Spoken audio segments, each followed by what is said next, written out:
বলছে নতুন রাজনৈতিক দল করবে, ইতিমধ্যে বলেছে, তাদেরকে দাওয়াত করেছি।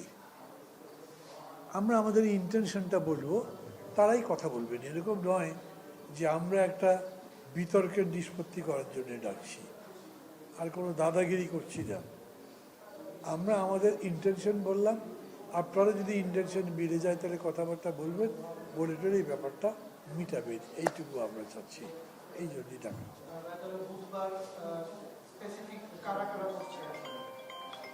বুধবার কি হচ্ছে? সোমবার। হ্যাঁ, মানে এদেরকে ডাকছি না, জামাত ডাকছি না। জামাতের সাথে তো এরকম বড় কিছু হয়নি, কাজে ওদের ডাকছি না। ইসলামী কোনো দল নয়, এমনকি যে 41টা দল মিলে যুগপৎ হয়েছে তাদের সবাইকে ডাকছি না।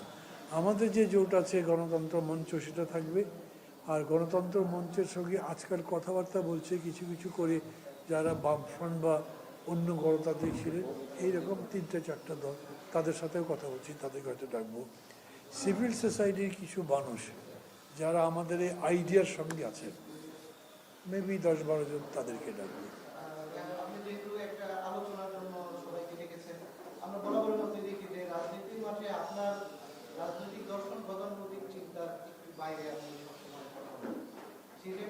বর্তমানে বাংলাদেশের রাজনৈতিক যে প্রেক্ষাপট চলমান আছে, এখানে আপনি বলছিলেন যে আসলে সরকারকে নানামুখী অসহযোগিতা করার একটা দেখা হয়েছে। সেখানে দেশের এখন যে পরিস্থিতি, মানুষের যে প্রত্যাশিত জায়গা ছিল যে অন্তর্বর্তী সরকার ক্ষমতায় আসার পরে অনেক কিছু সমাধান হবে, দ্রব্যমূল্যের দাম অনেক কিছুই বা কমবে, সেই কাঙ্ক্ষিত জায়গা ছিল আমরা দিচ্ছি। এই যে সার্বিক পরিস্থিতি, অসহযোগিতা, নতুন দল নিয়েও অনেকের আপত্তি বিরুদ্ধে, অনেকের আগ্রহ, তারপরে হচ্ছে নির্বাচন আগে না সংস্কার আগে, এটা নিয়েও দ্বিমত। এই জায়গাতে আসলে কোন জায়গাতে আসলে সমাধানে আসা হবে?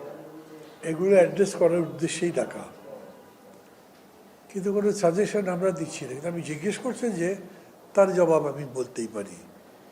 প্রথম কথা হচ্ছে যে একটা বিরাট আমাদের জন্য দুর্ভাগ্যের ব্যাপার হয়েছে, একটা সরকার দেশ চালাচ্ছে, তারা এটা বোঝে না যে দেশ চালানোটা একটা রাজনৈতিক প্রক্রিয়া। Governance is politics. তারা মনে হয় রাজনীতি থেকে বাইরে থেকে কাজ করতে চায়, ফলে রাজনৈতিক কোনো সমস্যার সমাধান করতেই পারেননি। 6 মাসে 6 ইঞ্চি সংস্কার হয়নি।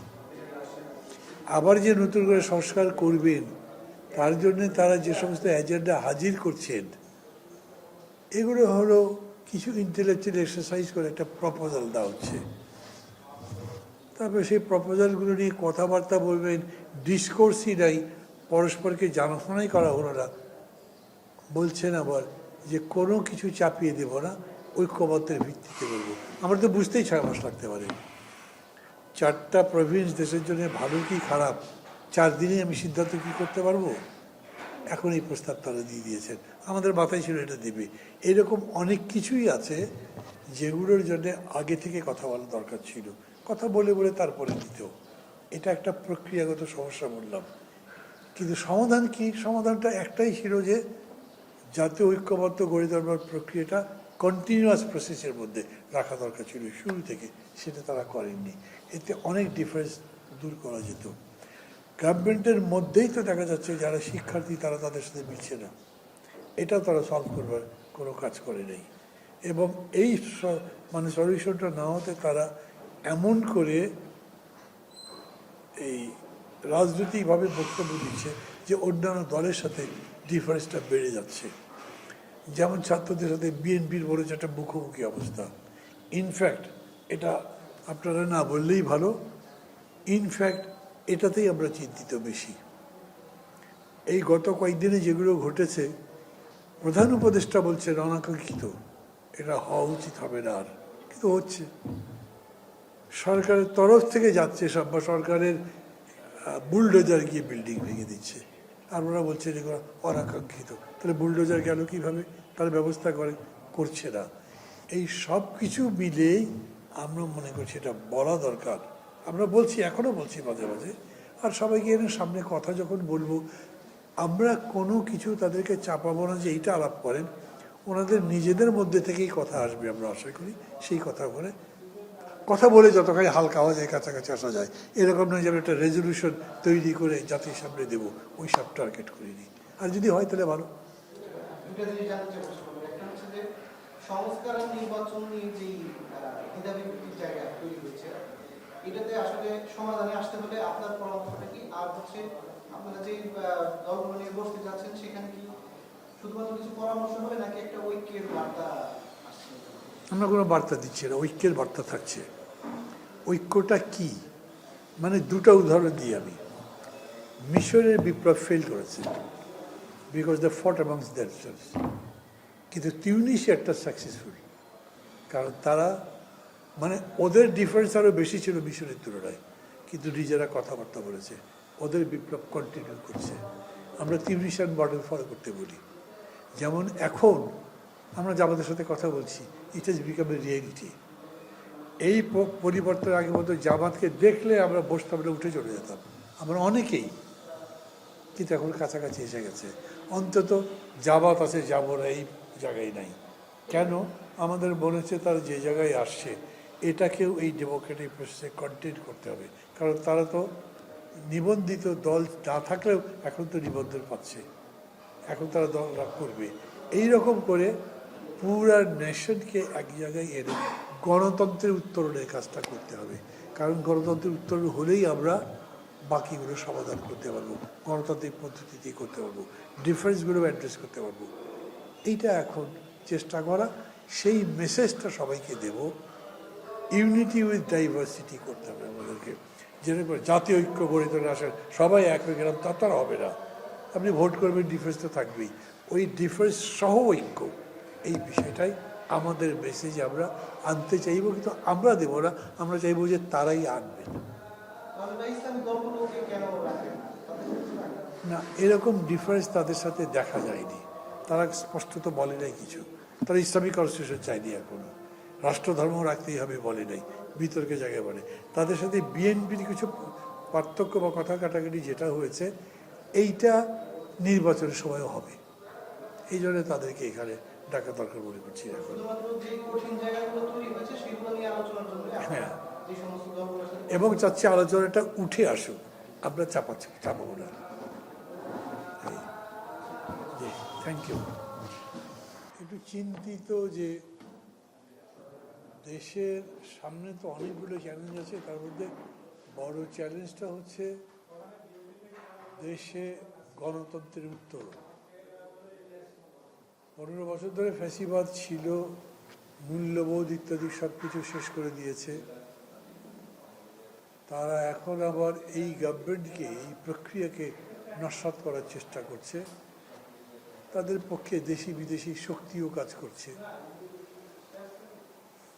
সেই হিসেবে দেশের স্বাধীনতা সার্বভৌমত্ব রক্ষা করা এবং গণতন্ত্রের উত্তরের জন্যে সমগ্র জাতিরই এক ধরনের ঐক্যের প্রয়োজন। আমরা ওই রকম ঐক্যের কথা বলছি না, সব কিছু বাদ দিয়ে ঐক্যটাই বড়, কারণ যেহেতু নির্বাচন, ডিফারেন্স তো থাকবেই, এক পক্ষ আরেক পক্ষের সমালোচনা করবে, একজনকে কেটে তার জায়গায় ভোট চাইবে, এগুলো হবে। কিন্তু তারপরেও যে চ্যালেঞ্জগুলো সামনে, সেই চ্যালেঞ্জ মোকাবেলা করবার জন্যে ইউনিটি উইথ ডাইভার্সিটি থাকতে হবে। আমাদের নিজেদের মধ্যে মত পার্থক্য আছে, কিন্তু এই দুটো ইস্যুতে আমরা সবসময় একসাথে বিহেভ করছি। মাঝে মাঝে তার ছিঁড়ে যাচ্ছে, মাঝে মাঝে এগুলোর থেকে ব্যতিক্রম হচ্ছে। এই কারণে আমরা একটা চা চক্রের আয়োজন করেছি। এটা হবে বিকেল 4টা, পরশুদিন 12 তারিখ, হোটেল ফর্স ইন্টারন্যাশনাল, এই বিজয়নগরের রাস্তায়, পল্টো থেকে একটু সামনে। প্রধানত এই বিষয়টা আপনাদের অবগত করা এবং আপনাদের মাধ্যমে দেশবাসীকে অবগত করার জন্যেই এই সংবাদ সম্মেলনটা ছিল। আমরা এখানে জাতীয়তাবাদী দল এবং যে ছাত্ররা আন্দোলন করে এত বড় স্বৈরাচারকে পরাস্ত করল, সেই ছাত্রদের সমন্বয়কারীদের, জাতীয় নাগরিক কমিটি যারা করেছে, বলছে নতুন রাজনৈতিক দল করবে, ইতিমধ্যে বলেছে, তাদেরকে দাওয়াত করেছি। আমরা আমাদের ইন্টেনশনটা বলবো, তারাই কথা বলবেন। এরকম নয় যে আমরা একটা বিতর্কের নিষ্পত্তি করার জন্য ডাকছি, আর কোনো দাদাগিরি করছি না। আমরা আমাদের ইন্টেনশন বললাম, আপনারা যদি ইন্টেনশন বেড়ে যায় তাহলে কথাবার্তা বলবেন, বলে টলে এই ব্যাপারটা মিটাবেন, এইটুকু আমরা চাচ্ছি, এই জন্যই ডাকা।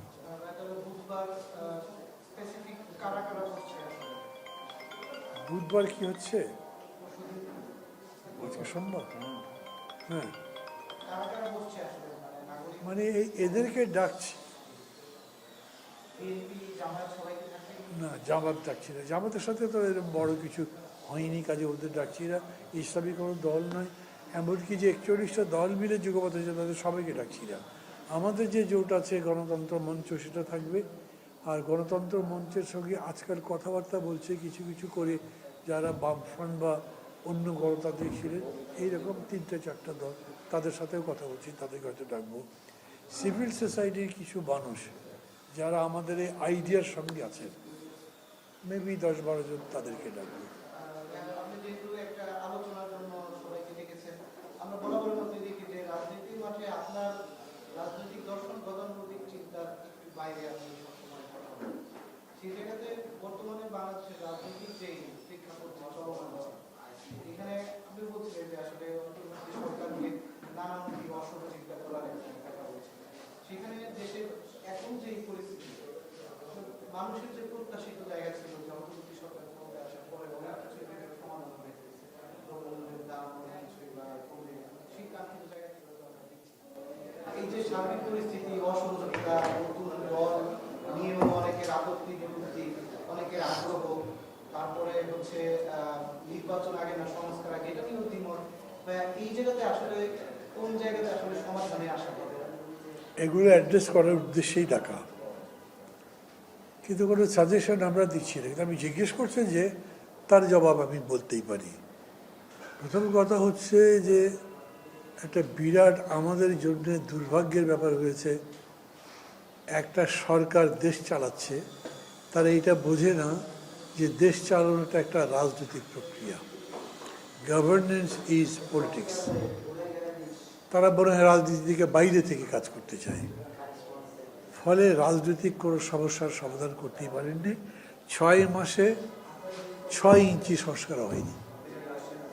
আবার যে নতুন করে সংস্কার করবেন, তার জন্য তারা যে সমস্ত এজেন্ডা হাজির করছেন, এগুলো হলো কিছু ইন্টেলেকচুয়াল এক্সারসাইজ করে একটা প্রপোজাল দেওয়া হচ্ছে। তারপরে সেই প্রপোজালগুলো নিয়ে কথাবার্তা বলবেন, ডিসকোর্সই নাই, পরস্পরকে জানাশোনাই করা হলো না। বলছেন আবার যে কোনো কিছু চাপিয়ে দেব না, ঐক্যবদ্ধের ভিত্তিতে বলবো। আমরা তো বুঝতেই 6 মাস লাগতে পারে। 4টা প্রভিন্স দেশের জন্য ভালো কি খারাপ 4 দিনেই আমি সিদ্ধান্ত কি করতে পারবো? এখন এই প্রস্তাব তারা দিয়ে দিয়েছেন, আমাদের মাথায় ছিল এটা দেবে। এরকম অনেক কিছুই আছে যেগুলোর জন্য আগে থেকে কথা বলা দরকার ছিল, কথা বলে বলে তারপরে দিতেও। এটা একটা প্রক্রিয়াগত সমস্যা বললাম। কিন্তু সমাধান কি? সমাধানটা একটাই ছিল যে জাতীয় ঐক্যবদ্ধ গড়ে তোলবার প্রক্রিয়াটা কন্টিনিউয়াস প্রসেসের মধ্যে রাখা দরকার ছিল শুরু থেকে, সেটা তারা করেননি। এতে অনেক ডিফারেন্স দূর করা যেত। গভর্নমেন্টের মধ্যেই তো দেখা যাচ্ছে যারা শিক্ষার্থী তারা তাদের সাথে মিলছে না, এটাও তারা সলভ করবার কোনো কাজ করে নেই। এবং এই মানে সলিউশনটা না হতে তারা এমন করে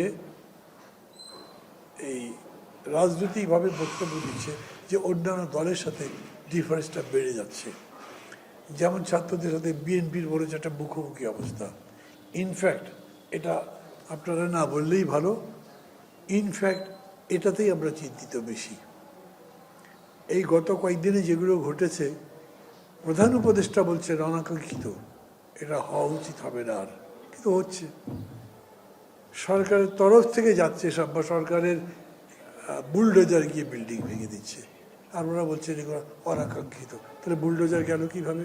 তার ব্যবস্থা করছে না। এই সব কিছু মিলেই আমরা মনে করছি এটা বলা দরকার। আমরা বলছি, এখনও বলছি মাঝে মাঝে। আর সবাইকে এনে সামনে কথা যখন বলবো, আমরা কোনো কিছু তাদেরকে চাপাবো না যে এইটা আলাপ করেন। ওনাদের নিজেদের মধ্যে থেকেই কথা আসবে আমরা আশা করি। সেই কথা বলে যতখানি হালকা হওয়া যায়, কাছাকাছি আসা যায়। এরকম নয় যে একটা রেজলিউশন তৈরি করে জাতির সামনে দেবো, ওই সব টার্গেট করিনি। আর যদি হয় তাহলে ভালো। সংস্কার আর নির্বাচন নিয়ে যেই দ্বিধাবিভক্তির জায়গা তৈরি হয়েছে, এটাতে আসলে সমাধানে আসতে হলে আপনার পরামর্শটা কি? আর হচ্ছে আপনারা যে দলগুলো নিয়ে বসতে যাচ্ছেন সেখানে কি শুধুমাত্র কিছু পরামর্শ হবে নাকি একটা ঐক্যের বার্তা আসছে? আমরা কোনো বার্তা দিচ্ছি না, ঐক্যের বার্তা থাকছে। ঐক্যটা কি মানে দুটো উদাহরণ দিই আমি। মিশরের বিপ্লব ফেল করেছে বিকজ দে ফট অ্যামংস দেমসেলভস, কিন্তু তিউনিসিয়াটা সাকসেসফুল, কারণ তারা মানে ওদের ডিফারেন্স আরও বেশি ছিল মিশরের তুলনায়, কিন্তু নিজেরা কথাবার্তা বলেছে, ওদের বিপ্লব কন্টিনিউ করছে। আমরা তিউনিসিয়ান মডেল ফলো করতে বলি। যেমন এখন আমরা জামাতের সাথে কথা বলছি, it has become a reality. এই পরিবর্তনের আগের মতো জামাতকে দেখলে আমরা বসতাম না, উঠে চলে যেতাম আমরা অনেকেই, কিন্তু এখন কাছাকাছি এসে গেছে। অন্তত জামাত আছে, যাবো না এই জায়গায় নাই। কেন? আমাদের মনে হচ্ছে তারা যে জায়গায় আসছে এটাকেও এই ডেমোক্রেটিক প্রসেসে কন্টিনিউ করতে হবে, কারণ তারা তো নিবন্ধিত দল না থাকলেও এখন তো নিবন্ধন পাচ্ছে, এখন তারা দল লাভ করবে। এইরকম করে পুরা নেশনকে এক জায়গায় এনে গণতন্ত্রের উত্তরণের কাজটা করতে হবে, কারণ গণতন্ত্রের উত্তরণ হলেই আমরা বাকিগুলো সমাধান করতে পারবো, গণতান্ত্রিক পদ্ধতিতেই করতে পারবো, ডিফারেন্সগুলো অ্যাড্রেস করতে পারবো। এইটা এখন চেষ্টা করা, সেই মেসেজটা সবাইকে দেব। ইউনিটি উইথ ডাইভার্সিটি করতে হবে আমাদেরকে, যেরকম জাতীয় ঐক্য গড়ে তোলে আসেন সবাই এক হয়ে গেলাম তা তো আর হবে না। আপনি ভোট করবেন, ডিফারেন্স তো থাকবেই, ওই ডিফারেন্স সহ ঐক্য, এই বিষয়টাই আমাদের মেসেজ আমরা আনতে চাইব, কিন্তু আমরা দেব না, আমরা চাইবো যে তারাই আনবেন। না, এরকম ডিফারেন্স তাদের সাথে দেখা যায়নি, তারা স্পষ্টত বলে নাই কিছু। তারা ইসলামিক কনস্টিটিউশন চায়নি, এখনো রাষ্ট্রধর্ম রাখতেই হবে বলে নাই, বিতর্কের জায়গায় বলে। তাদের সাথে বিএনপির কিছু পার্থক্য বা কথা কাটাকাটি যেটা হয়েছে, এইটা নির্বাচনের সময়ও হবে, এই জন্য তাদেরকে এখানে ডাকা দরকার মনে করছি এখন। হ্যাঁ, এবং চাচ্ছি আলোচনাটা উঠে আসুক, আমরা চাপাবো না। Thank you.